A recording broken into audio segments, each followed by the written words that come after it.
I went out to recreation, handcuffed, ankle shackles and handcuffed to a table that you supposed to feel safe going out there to them tables. And me and 3 other inmates, we go out there to them tables. Remind you, we playing spades. I was like, wow, this can't be happening. You get what I'm saying? So I got up and the other inmates got up, but we trying to get out our cuffs. We trying to get out.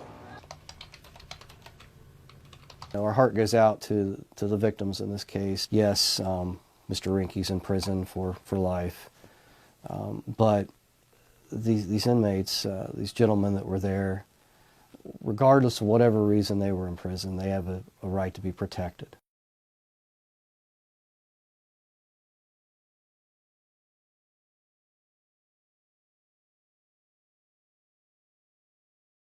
I have no basis to believe this was a setup.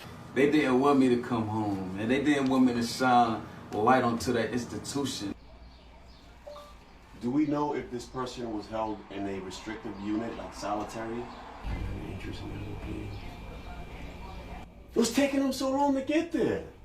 If they are in general population, it would be great to know if this is routine. My gut instinct or my hunch, would say that that the correctional officer failed to do their job.